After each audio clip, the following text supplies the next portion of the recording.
Hello সবাই, কেমন আছেন? আশা করি সবাই ভালো আছেন। তো আমি ওই দিন কী করেছি সেটাই আপনাদেরকে আজকে দেখাবো। তো হুট করে রাতে বের হয়েছিলাম, একটু কিছু জিনিসপত্র কেনাকাটা করা লাগবে, সেই জন্য। ওই দিন রাস্তায় অনেক জ্যাম ছিল, অনেক জ্যাম।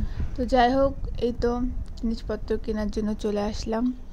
এখানে আমি নিয়েছি অনেক ধরনের বাদাম, কাঠবাদাম, কাজু বাদাম, গরম মশলা, এগুলো নিয়েছিলাম, টুকিটাকি জিনিসপত্র।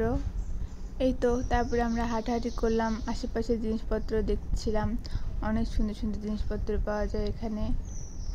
এটা অনেকেই চিনতে পারবেন এই জায়গাটা কোথায়। যারা আশেপাশে থাকেন অবশ্যই চিনতে পারবেন, যদি চিনতে পারেন অবশ্যই জানাবেন এটা কোন জায়গা। তো এই তো হাঁটতেছিলাম আমরা, হাঁটাহাঁটি করতে করতে অনেক সুন্দর সুন্দর জিনিসপত্র দেখলাম। এখানে দামাদামি করলে অনেক কমে অনেক কিছু পাওয়া যায়। তো এই তো ফুলগুলো আমার অনেক ভালো লাগছে, আমি অনেক এখান থেকে কিনেছিলাম। তো পর্দা ছিল, জুতা ছিল, অনেক কিছু ছিল এখানে। তারপর আমরা চলে যাই খাওয়া দাওয়া করতে। অনেক ক্ষুধা লেগেছিল হাঁটাহাঁটি করার পরে। এই রেস্টুরেন্টটা আমার অনেক ভালো লাগে, এর ইন্টেরিয়রটা অনেক সুন্দর, আপনারা দেখতেই পাচ্ছেন। আমি এসে প্রায়ই খাওয়া দাওয়া করি। বিশেষ করে এখানের এই মিররগুলো আমার অনেক কিউট লাগে, অনেক ভালো লাগে।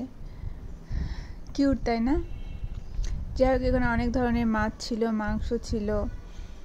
এগুলো প্রাইস একটু বেশি, তো আমরা ওগুলো খাইনি। আমরা পরোটা, সবজি এগুলো খেয়েছি, চিকেন চাপ।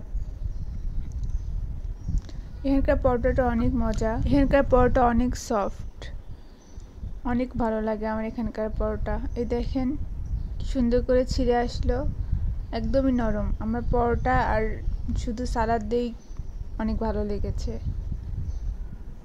তো যাই হোক, এটা চিকেন চাপটা অনেক মজা ছিল, চিকেন চাপ দিয়ে আমি খেয়েছি। এরপরে নিয়েছিলাম বিফ চাপ, ওটা অনেক মজা ছিল। চিকেন চাপের থেকে বিফ চাপটা বেশি ভালো লেগেছে আমার কাছে।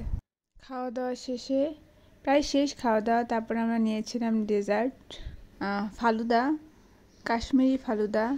এটা অনেক মজা ছিল, অনেক মজা ছিল। এটা খাওয়ার পরে একটু ডেজার্ট না হলে ভালো লাগে না আসলে, তো তার জন্য এটা নেওয়া। তো এই তো আমার ছোট্ট ব্লগ, সবাই ভালো থাকবেন, টাটা।